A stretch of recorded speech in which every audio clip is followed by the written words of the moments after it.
Imagine finding out that the woman you built your life around cheated, not with a stranger, but with your own brother. Stick with me while I share my story, and if it touches you, don't forget to support our channel by hitting that subscribe button, dropping a like, and sharing it with the people you care about. My name's Calder, I'm 34, and for most of my life, I believed family was everything. My brother Reed and I were close growing up. We shared everything: school projects, sports teams, and even dreams of one day running our own business together. He was my best friend, the person I trusted most in this world. I met Mara in college. She had this quiet smile that made me forget about everything else. She was kind, smart, and made me feel like I mattered. We got married young, and even though money was tight, we were happy. After a few years, Reed and I started a small construction company. It was hard work, but we were proud of what we built. Mara was always there cheering us on. For a long time, life felt perfect. Sunday dinners with our parents, long talks about the future, and dreams of having kids someday. But slowly, something changed.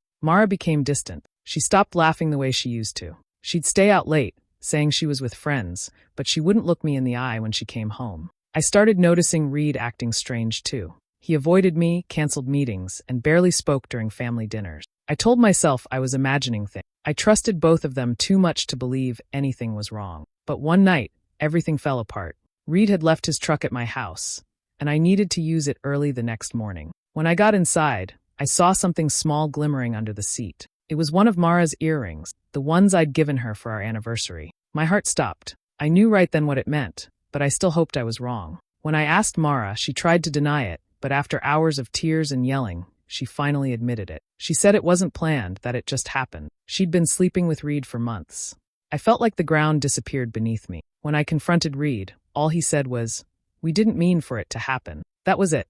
No apology, no shame. I packed my bags that night and left. A few days later, my parents called a family meeting. I thought they'd support me, but instead, they told me to forgive Reed. My mom cried and said, "You can't let this destroy our family." My dad said, "She's gone, son. Don't lose your brother too." That was the moment I realized I'd lost more than my marriage. I'd lost my family's respect. I walked out of that house knowing nothing would ever be the same again. Mara and I married when we were still young and full of dreams. We moved to a quiet town in Virginia, not far from where our parents lived. It felt peaceful there, safe, like the kind of place you build a life that lasts forever. The neighbors were kind, and our little house sat on a hill with a porch that overlooked the woods. It wasn't much, but it was ours, and I thought that was enough. Reed worked with me every day. We started a small construction business together, putting everything we had into it. Early mornings, long hours, dirt on our hands, but it felt worth it. We built homes for other families, proud of what we could do. Reed had a sharp mind for numbers, and I trusted him completely with the finance. We made a good team, and our business slowly began to grow. Life looked picture perfect from the outside. Every Sunday, our family gathered around my parents' table. My mom would cook too much food, my dad would tell the same old stories, and everyone would laugh. Mara always sat beside me, her hand resting on mine, smiling at the conversations around. Reed would tease me about how lucky I was, and I'd laugh because I believed him. I thought we had everything a person could ask for: love, family, and success. There were framed photos on every wall, weddings, holidays, birthdays, all filled with smiling faces. Looking back, it's strange how pictures can hold happiness that isn't really there. But at that time, I didn't see it. I thought the laughter was real, that the promises we made were unshakable. Our evenings were calm. After work, I'd sit on the porch with Mara, sharing quiet moments while the sun went down. Sometimes we'd talk about having children, or about building a bigger house when business got better. I truly believed those dreams would come true. I believed in her. I believed in Reed. I believed in us, all of us. But slowly, little things began to feel different. Mara started to drift away in small, almost invisible ways. She'd stare out the window during conversations, lost in thoughts she didn't share. Reed sometimes seemed distracted too, showing up late to jobs or leaving early without much explanation. It wasn't enough to raise alarm, but it was enough to plant a quiet unease inside me. At the time, I told myself that every family goes through small changes. I thought maybe we were just growing up, settling into different routines. I didn't want to believe that anything could be wrong. To me, our life still looked perfect, because I needed it to be perfect. Looking back now, I can see that the cracks had already begun to form. They were small, hidden beneath smiles and dinners and polite words. But they were there, waiting for the day they'd finally split everything apart. It started so quietly that I almost missed it. Mara began spending more time away from home. She'd tell me she was out with friends or running errands, but her explanations always sounded rehearsed, like she'd practiced them before speaking. I'd wait up for her some nights, pretending to be half asleep when she came in. Her hair would smell like someone else's cologne, faint but sharp. When I asked how her night was, she'd smile and say, "Just fine," then disappear into the shower. At first, I didn't want to think too much about it. Everyone deserves space, I told myself. We'd been married for years. Maybe we just needed to reconnect. But then the phone calls started. She'd step outside to take them, her voice low, her tone softer than usual. When I asked who she was talking to, she'd shrug it off. Just a friend from work. Reed began acting differently around the same time. He started avoiding me at the job site, claiming he had other projects to handle. We'd always worked side by side, but suddenly he was too busy or too tired to talk. If I brought up something about Mara, he'd change the subject. His eyes never stayed on mine for long.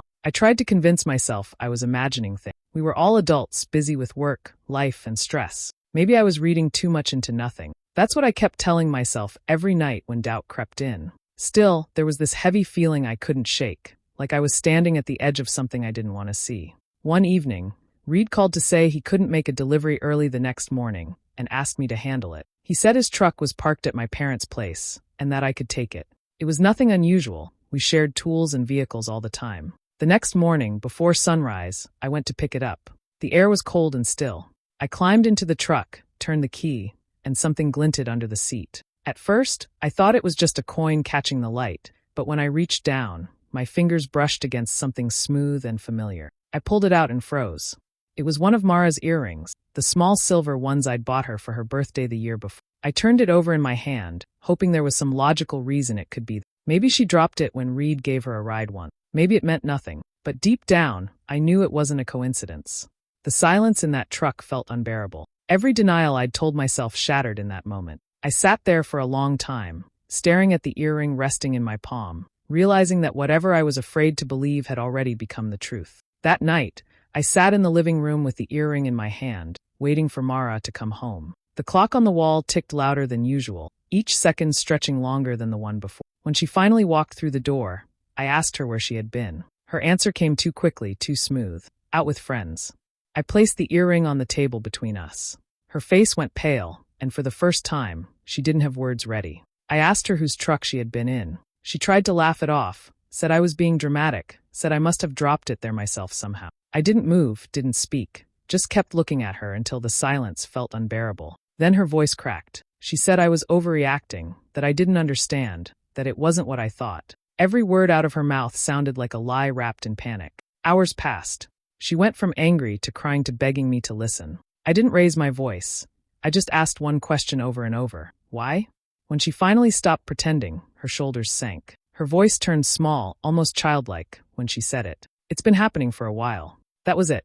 No apology, no excuse that could make it less cruel. She told me it started months ago. While I was at work, while I trusted her, while I trusted him. My stomach turned as she said it had happened in our home, the same house where we'd planned our future, where I thought love lived. Every memory of laughter, every night I fell asleep beside her, all of it twisted into something ugly in an instant. I couldn't look at her anymore. I went outside and stood in the dark, trying to breathe. The air felt heavier than I'd ever known. The street was quiet, but inside me, everything was breaking apart. I didn't even know who I was angry at more, her, him, or myself for not seeing it sooner. The next day, I drove to find Reed. He was at a job site, pretending life was normal. When he saw me, his face dropped, and he knew why I was there. I didn't need to ask questions. I already knew the answers. I wanted to hear what he'd say, if he'd lie or own it. He didn't deny it. He just sighed and said, "We didn't mean for it to happen." That was all. As if that could somehow make it less cruel, less disgusting. No regret, no shame, just a pathetic excuse hanging in the air. Something inside me went silent after that. I didn't shout, didn't hit him, didn't argue. I just turned around and walked away. That was the moment I decided I'd never forgive either of them. Not in this life, not ever. A few days after everything came crashing down, I got a call from my mother. Her voice was soft, too soft, the way she always sounded when she was trying to smooth over something ugly. She said the family needed to talk, that it would help clear the air. I didn't want to go, but she begged, so I agreed. Some small part of me still hoped my parents would be on my side, that they'd understand how deep the wound went. When I pulled into their driveway, Reed's truck was already there. Just seeing it made my stomach twist. I almost turned around, but my father stepped outside and waved me in before I could leave. Inside, everyone was already gathered around the dining table, the same one where we used to share Sunday dinners. Now it felt like walking into a courtroom where the verdict had already been decided. My mother started talking first. Her eyes were red, her hands shaking as she reached across the table toward me. She said this whole situation had gone too far, that it was tearing the family apart. Her words blurred together until I heard the one that made me stop listening: forgive. She wanted me to forgive Reed. She said everyone makes mistakes,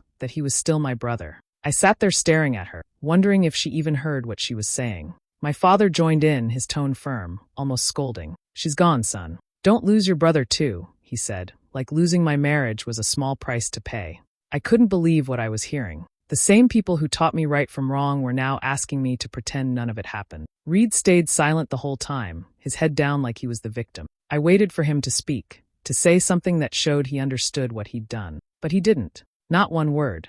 My mother kept crying, begging me to let it go. My father said family meant everything, that blood was thicker than anything else.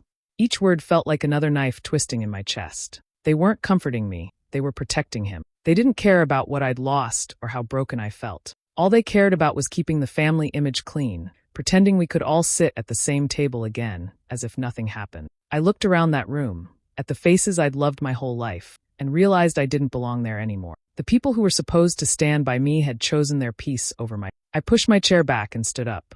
My mother tried to grab my arm, pleading with me to listen, but I couldn't stay another second. I told them they already made their choice, and so had I. Then I walked out, knowing the family I once trusted no longer existed. I packed what little I cared to keep into my truck and left that town before sunrise. The house no longer felt like a home, just a place full of ghosts. I didn't even say goodbye.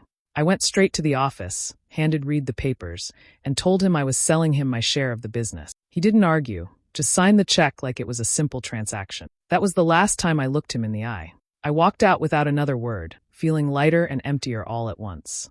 I rented a small apartment on the edge of town, a one-bedroom place with peeling paint and a view of the highway. It was quiet, too quiet sometimes. I took any job I could find: repair work, deliveries, hauling junk, anything that kept me busy enough not to think. I wasn't chasing money. I was just trying to keep my head above water. In a town that's small, secrets don't stay buried for long. Everyone knew something had happened, though no one said it outright. When I walked into stores, conversations stopped. When I passed familiar faces, they looked away. A few offered pity, but most just whispered. I could feel it everywhere I went, the weight of their curiosity pressing down on me. It made even the simplest errand feel like walking through glass. The nights were the hardest. The silence had a way of dragging memories out of hiding. I'd lie awake staring at the ceiling, my mind running in circles.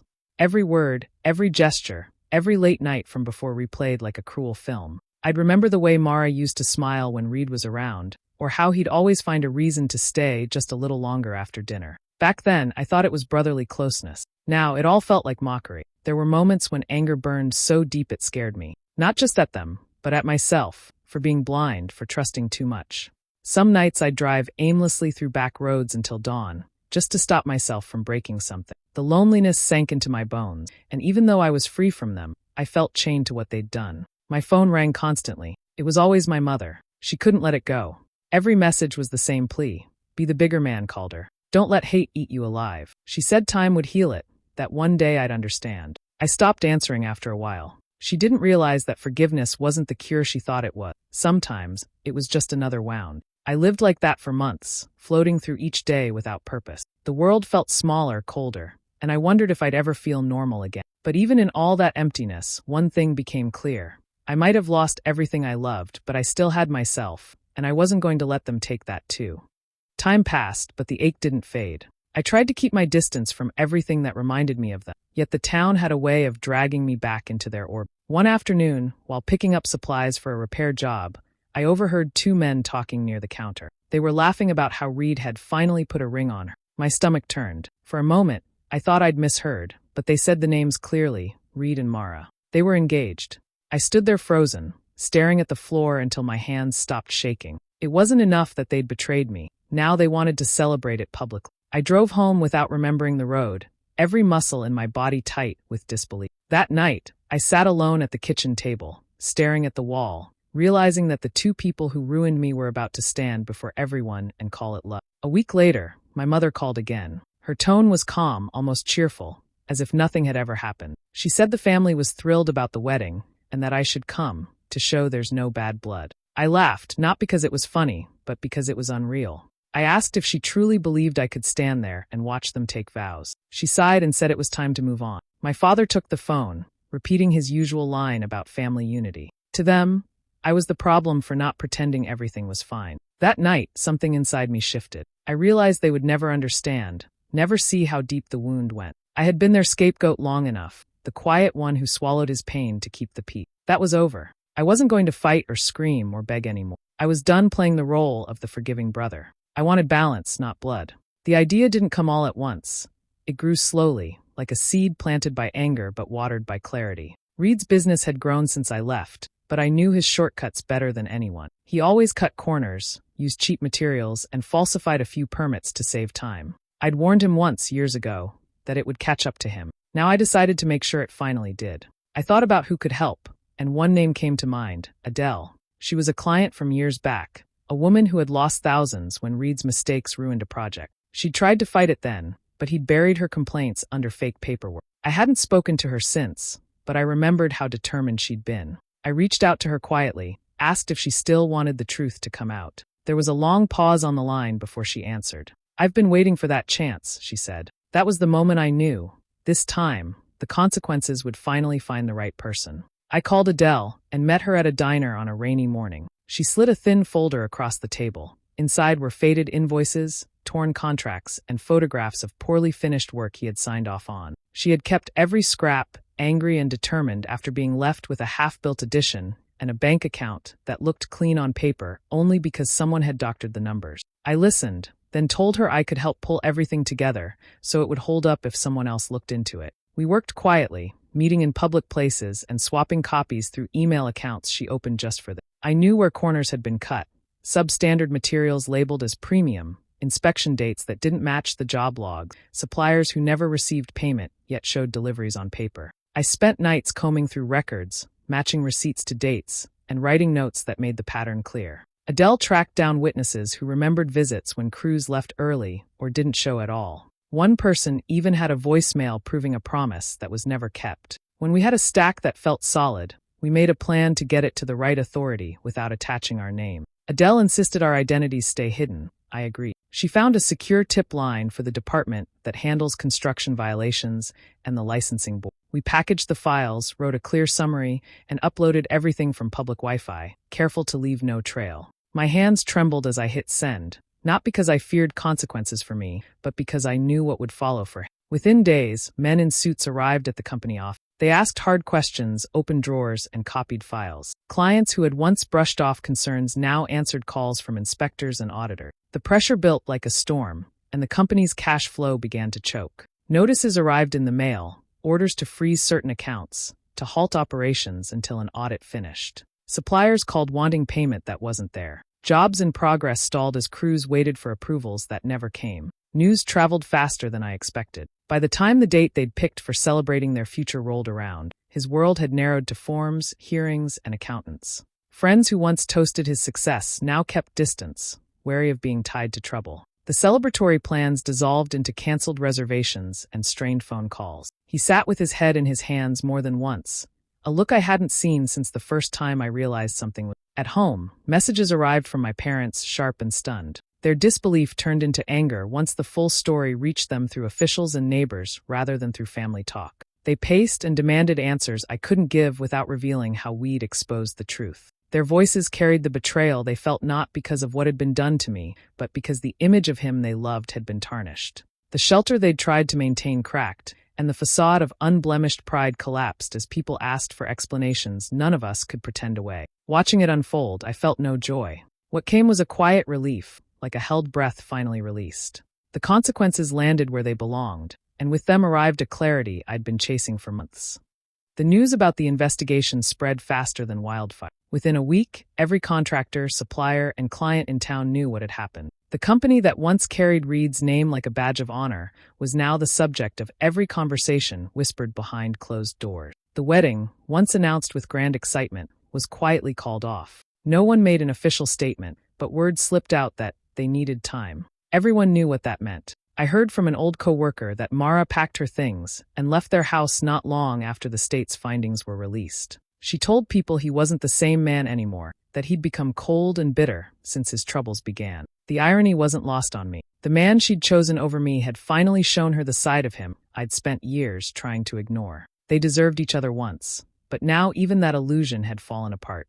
I didn't feel the satisfaction I thought I might. There was no victory dance, no smirk in the mirror, just a stillness I hadn't known in a long time. I watched from a distance as their lives unraveled, and for the first time since everything began, I didn't feel broken. I didn't need revenge anymore, because the truth had done the work for me. The collapse came naturally, piece by piece, without me lifting a finger after the plan was set in motion. My parents tried to reach me again once things grew worse for Reed. My mother's messages were longer this time, filled with sorrow and regret. She said the family was falling apart, and that maybe this was punishment for how everyone had handled things. My father's tone was different, short, tired, stripped of his usual certainty. They both wanted to see me, to talk, to somehow put it all behind us. But I couldn't go back. Some things can't be fixed with apologies or family dinners. I didn't answer their calls. The silence between us said more than any words ever could. With the noise fading, I began to focus on my own life again. I took on steady work with a small renovation company in another town,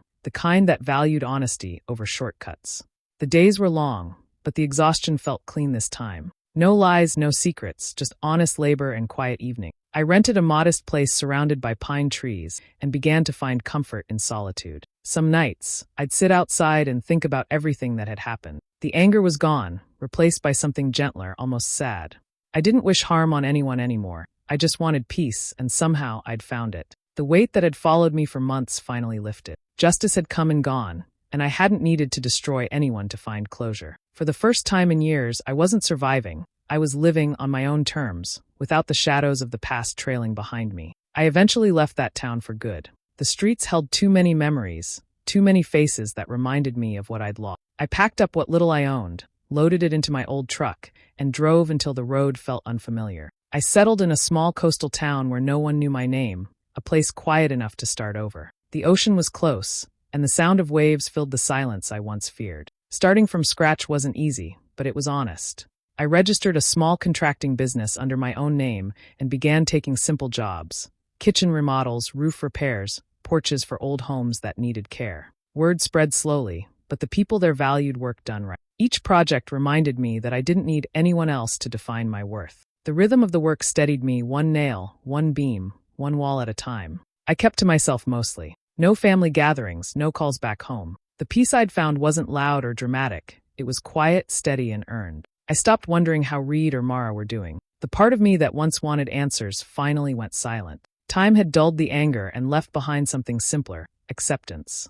One evening, after finishing a long day, I came home to find an envelope slipped under my door. The handwriting was unmistakable. It was from my mother. For a long time, I just stared at it, unsure if I wanted to open it. Curiosity won. Inside was a short letter written in shaky pen strokes. She said she was sorry for the pressure, for choosing peace over truth, for not standing beside me when I needed her most. She said she thought she was saving the family, but realized too late that she'd only helped destroy it. Her words were filled with regret, but they didn't bring back the years that had passed. I sat outside under the fading light, the paper trembling between my fingers. After reading it once, I folded it carefully, struck a match, and watched the flame crawl across the page. The smoke rose into the night sky, the ashes scattering into the wind until there was nothing left to hold. I didn't burn it out of hate. It was something else, release.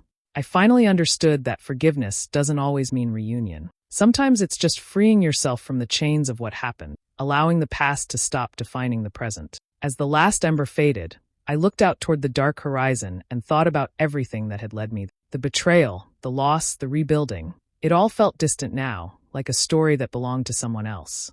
I whispered to the empty air, not in bitterness but in truth. Family doesn't mean blood. It means loyalty. And I finally learned that the hard way. Then I went inside, closed the door, and let the quiet of my new life wrap around me like peace finally earned. Hey besties, thanks for staying till the end of this wild story. Imagine your own brother stealing your wife and your parents asking you to forgive him. Unreal, right?